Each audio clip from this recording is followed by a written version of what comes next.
À 85 ans, Clint Eastwood a finalement admis la vérité dévastatrice sur Sandre Locatch. Clint Eastwood, né Clinton Eastwood Jr. Le 31 mai 1930 à San Francisco, Californie, est une figure emblématique du cinéma américain, dont la carrière s'étend sur plus de 7 décennies, ce qui fait de lui l'un des acteurs, réalisateurs et producteurs les plus influents de l'histoire d'Hollywood.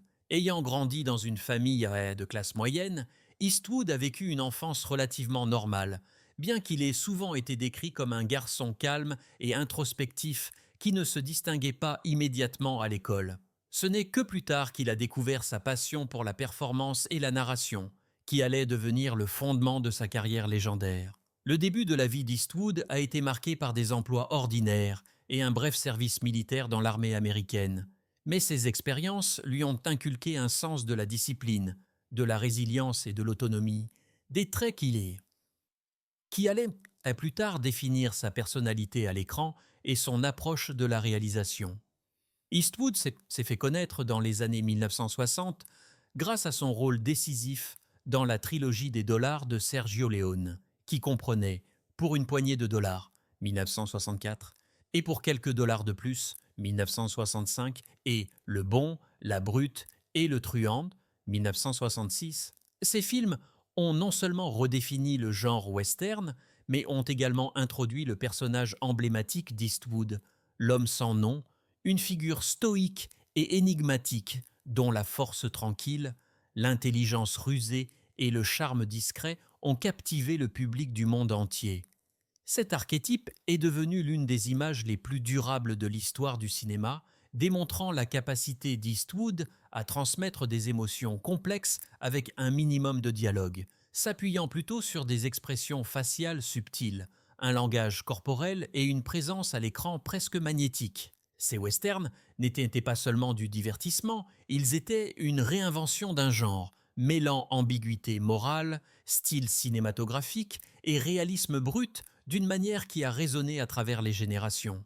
Passant des westerns à un cinéma américain plus nuancé, Eastwood a continué d'évoluer à la fois tant qu'acteur et cinéaste. Des films comme But Dirty Harry, 1971, ont mis valeur sa capacité à incarner des personnages complexes et moralement ambigus, cette fois dans le genre du drame policier urbain. Dans le rôle de Harry Callahan, il incarnait un flic dur à cuire, animé par la justice et défiant l'autorité conventionnelle, un rôle qui a suscité la controverse et a cimenté le statut d'Eastwood tant qu'icône culturelle. Au-delà de son jeu d'acteur, les incursions d'Eastwood dans la réalisation et la production ont révélé un talent aux multiples facettes dont la vision et le sens de la narration lui ont permis de réaliser des films qui combinaient l'attrait commercial et la valeur artistique. Ses œuvres de réalisateurs telles que Impitoyable, 1992, Million Dollar Baby, 2004 et Gran Torino, 2008, ont été saluées par la critique pour leur profondeur émotionnelle, leur complexité morale et leur récit puissant. Les films d'Eastwood explorent souvent les thèmes de la rédemption, de la justice, de la mortalité et de la condition humaine, démontrant une compréhension profonde de la psychologie des personnages et des commentaires et des sociétaux. Après des décennies de succès tant qu'acteur et cinéaste, Clint Eastwood a continué de démontrer sa maîtrise derrière la caméra avec le drame biographique Le cas Richard Jewell, 2019. Dans ce film, Eastwood est revenu au genre de la narration factuelle, créant un récit captivant autour de l'histoire vraie de Richard Jewell, un agent de sécurité qui a fait l'objet d'un examen médiatique intense après avoir été accusé à tort d'un attentat à la bombe lors des Jeux olympiques d'été de 1996 à Atlanta. La réalisation d'Eastwood a mis l'accent à la fois sur la tension de l'environnement juridique et médiatique et sur les luttes personnelles de Jewell, équilibrant le suspense avec une représentation humaniste de l'injustice.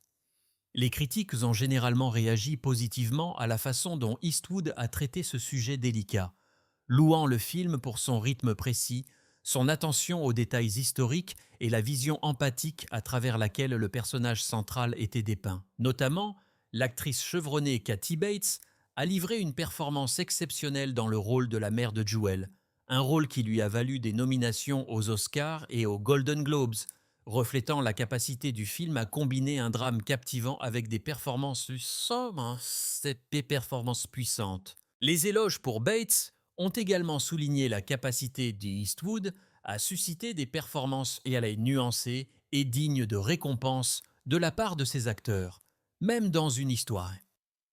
Dans une histoire ancrée dans des événements réels contemporains, plutôt que dans les épopées plus grandes que nature pour lesquelles il était souvent connu. Poursuivant son exploration de divers genres, Eastwood a ensuite produit et réalisé le drame néo-western Cry Macho, 2021. Dans ce film, il est revenu non seulement à ses racines western, mais aussi à un récit plus réfléchi et axé sur les personnages, dépeignant une ancienne star de rodéo qui entreprend une mission profondément personnelle qui combine des éléments de mentorat, de rédemption et d'introspection. Le rôle d'Eastwood, tant que réalisateur, producteur et acteur principal dans le film, a mis évidence son approche pratique et durable de la réalisation, lui permettant de façonner l'histoire selon sa vision particulière.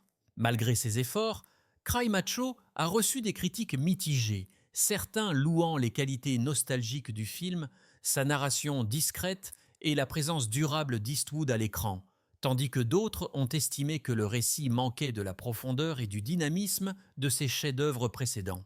Le film a également sous-performé au box-office, ce qui suggère que même un cinéaste légendaire comme Eastwood est confronté à des difficultés pour attirer le public contemporain dans un paysage cinématographique mutation. Néanmoins, le film a renforcé l'engagement d'Eastwood envers une narration personnelle axée sur les personnages et sa volonté d'expérimenter avec le ton et le rythme tard dans sa carrière, reflétant un dévouement à l'expression artistique plutôt qu'à des considérations commerciales. Ensemble, le cas Richard Jewell et Cry Macho illustre l'éventail remarquable du travail de fin de carrière d'Eastwood, allant de la tension méticuleuse, basée sur des faits d'un rançon et d'un drame juridique réel au monde contemplatif et émotionnellement résonnant d'un néo-western. Ces projets mettent en évidence non seulement ses compétences durables tant que cinéaste, mais aussi son intérêt continu pour l'exploration de la résilience humaine.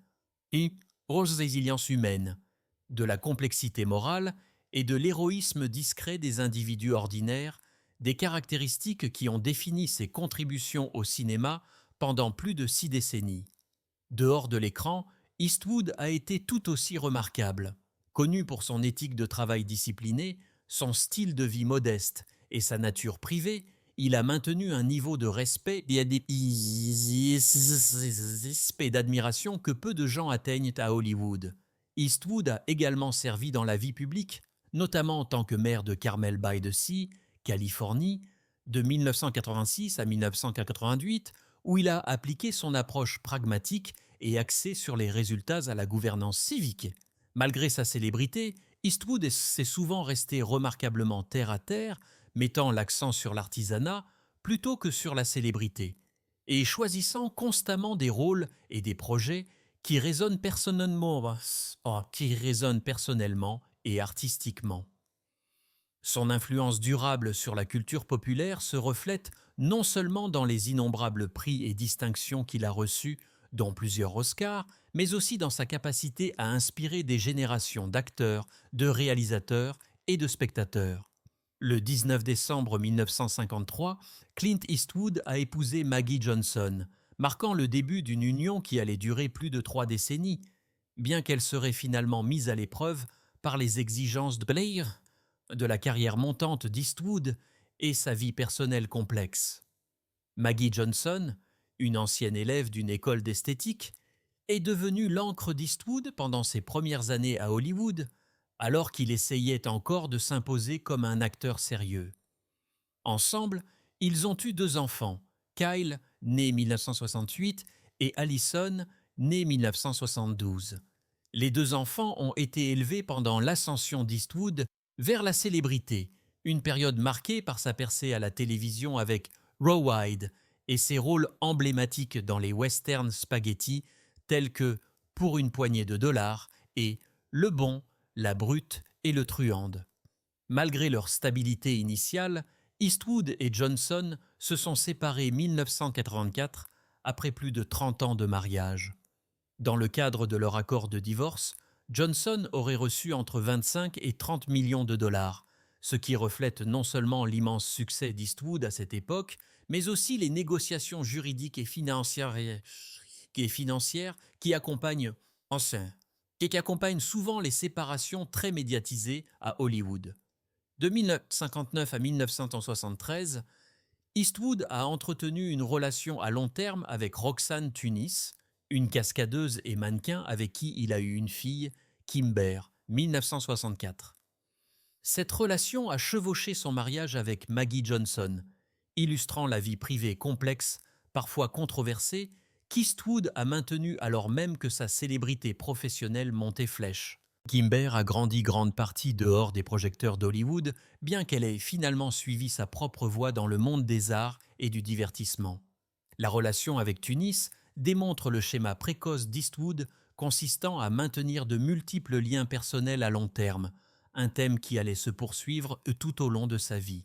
1965, Eastwood a entamé une relation avec l'actrice Sandre Lokach, un partenariat qui est devenu très visible dans les cercles hollywoodiens, raison de leur collaboration dans de nombreux films. Lokach, qui a été la covedette d'Eastwood dans plusieurs projets, dont José Wales hors la loi et L'épreuve de force, est devenue à la fois une partenaire romantique et professionnelle. Leur relation a duré jusqu'à avril 1989, ce qui fait l'une des relations publiques les plus longues et les plus scrutées d'Eastwood. Malgré la longévité et l'attention du public, Eastwood aurait continué à entretenir plusieurs autres relations pendant cette période, engendrant au moins 3 enfants avec d'autres femmes. Cette époque de la vie d'Eastwood a mis évidence son approche compliquée de la romance, où des liens personnels intenses coexistaient souvent, existaient souvent avec des liaisons privées simultanées. Au cours d'une liaison non divulguée avec l'hôtesse de l'air Jaslyn Reeves, Eastwood a eu 2 enfants, Scott, né 1986, et Catherine, née 1988. Cette relation est restée largement privée pendant des années, ne venant à l'attention du public que bien après la naissance des enfants. Les enfants de Reeves représentent un autre exemple de la vie familiale expansive d'Eastwood qui s'étendait bien au-delà de ses mariages et relations publiques. La nature discrète de cette liaison reflète la tendance d'Eastwood à maintenir une forte frontière entre sa vie personnelle et son personnage public. Alors même que la machine médiatique d'Hollywood essayait de découvrir tous les détails après sa rupture avec Lokach 1989, Eastwood a entamé une relation avec l'actrice Frances Feather, qui était remarquable à part entière pour son travail dans les films et à la télévision. Cette relation a produit une fille, Francesca, née 1993, poursuivant le schéma de paternité d'Eastwood bien dans ses dernières années. Frances Fisher a parlé occasionnellement de leur relation, soulignant le comportement personnel complexe, parfois distant, d'Eastwood, qui reflétait les qualités stoïques et énigmatiques qu'il incarnait souvent à l'écran. Eastwood a finalement épousé Dina Ruiz le 31 mars 1996, une journaliste de télévision et présentatrice de nouvelles. Leur union a produit une fille, Morgan Eastwood, également née 1996, apportant un nouveau chapitre à sa vie de famille alors qu'il entrait dans la quarantaine. Cependant, le mariage a rencontré des difficultés au fil du temps, et août 2013, Ruiz a révélé que le couple vivait séparément, ce qui a finalement conduit à un divorce officiel 2014. Ce mariage, comme beaucoup de relations d'Eastwood, a démontré à la fois son engagement envers la famille à certains moments et les difficultés inhérentes au maintien de partenariats à long terme au milieu d'une carrière exigeante. À l'âge remarquable de 95 ans, Clint Eastwood, l'acteur et cinéaste légendaire dont la carrière s'étend sur plus de 7 décennies, a finalement brisé son long silence pour admettre ce que de nombreux initiés soupçonnaient depuis des années, la vérité dévastatrice sur sa relation avec Sandre Lokach, l'actrice et réalisatrice avec qui il a partagé un lien personnel et professionnel pendant plus d'une décennie. Les commentaires d'Eastwood, prononcés avec la gravité réfléchie et le ton mesuré qui sont devenus sa marque de fabrique, étaient révélateurs et sombres. Il a déclaré : « J'aurais aimé pouvoir gérer les choses différemment avec Sandre.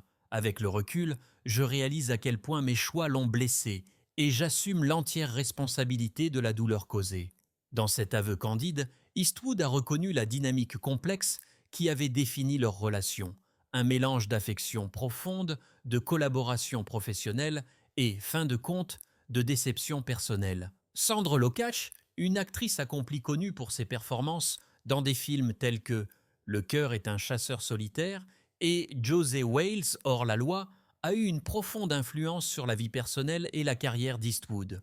Leur relation, qui a commencé à la fin des années 1970 alors que Locash était pleine ascension à Hollywood, a été intensément scrutée par les médias et souvent embourbée dans des spéculations.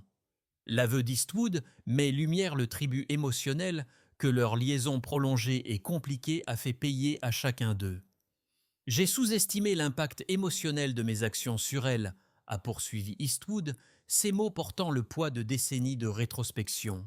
Cette déclaration illustre non seulement ses remords, mais humanise également une figure souvent perçue comme stoïque et intouchable aux yeux du public. De plus, la révélation d'Eastwood survient des décennies après leur séparation éventuelle, soulignant la longévité des sentiments non résolus et la difficulté qu'il a eue à affronter publiquement les erreurs passées. « Je ne réalisais pas à l'époque toute l'étendue de ce que je faisais à Sandre », a-t-il expliqué, pointant du doigt car les nuances de pouvoir, de célébrité et de priorité personnelle qui ont influencé leur dynamique. Admettant ces vérités si tard dans sa vie, Eastwood offre un aperçu rare de ses réflexions morales et de sa responsabilité personnelle, un aspect de l'icône hollywoodienne rarement abordé dans les interviews ou les biographies. L'impact de cet aveu résonne au-delà des simples potins de célébrité. Il souligne les thèmes humains plus larges du regret, de la réconciliation et du désir de clôture. Reconnaissant la douleur causée à Locash, Eastwood non seulement affronte sa propre histoire, mais invite également à une conversation plus approfondie sur la façon dont les relations personnelles croisent la vie publique la vie publique et la célébrité. Ces mots, bien que teintés de tristesse, traduisent également un sentiment d'apprentissage et de croissance. J'espère que, reconnaissant mes erreurs, une certaine mesure de compréhension ou de guérison pourra être trouvée pour nous deux. De cette façon, les réflexions candides de Clint Eastwood à 95 ans offrent un aperçu puissant, bien qu'aigre-doux, de l'homme derrière le personnage légendaire de l'écran.